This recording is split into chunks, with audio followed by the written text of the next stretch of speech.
মৰমৰ বন্ধু বান্ধৱীসকল, মই দেৱজ্যোতি শৰণে মোৰ ইউটিউব চেনেল দেৱ অসমলৈ স্বাগতম জনাইছোঁ। আৰু আজি মই তোমালোকক ভোকৰ বিষয়ে ক'ব খুজিছোঁ। ভোক এখন অতি পুৰণি নাট।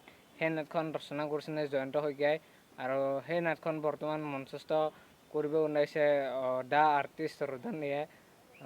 মই কালি দ্য আৰ্টিষ্ট ৰদনীৰ শুভ উদ্বোধনৰ মুহূৰ্তত গৈছিলোঁ, আৰু তাত মই দুটা স্নেপশ্বট লৈছিলোঁ।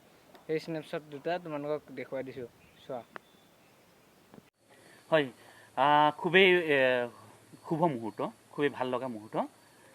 আজি ৰদালি দ্য আৰ্টিষ্ট এই অনুষ্ঠানটোৱে নাটকৰ এটা শুভ মুহূৰ্ত আজি শুভ উদ্বোধন কৰিলে। আৰু নাটকৰ নাম হৈছে ভোক, আৰু নাট্যকাৰ জয়ন্ত কুমাৰ শইকীয়া। এই নাটকখন ৰদালি দ্য আৰ্টিষ্টে কেইবাঠাইতো বিশেষভাৱে প্ৰতিযোগিতাত অংশগ্ৰহণ কৰাৰ কাৰণে প্ৰস্তুতি চলাইছে, আৰু আজি তাৰেই শুভ মুহূৰ্ত। নাটকখনৰে নিশ্চিতভাৱে বিভিন্ন সময়ত কেইবাটাও নাট্য দলে প্ৰদৰ্শন কৰা আমি দেখিছোঁ, আৰু সেই নাট্য দলসমূহে ইতিমধ্যে উন্নত প্ৰদৰ্শন কৰিছে, আৰু ৰদালিয়ে নিশ্চিতভাৱে ভালদৰে নাটকখন উপস্থাপন কৰিব আৰু ৰাইজৰ সমাদৃত হ'ব, এই আশা ৰাখিছোঁ।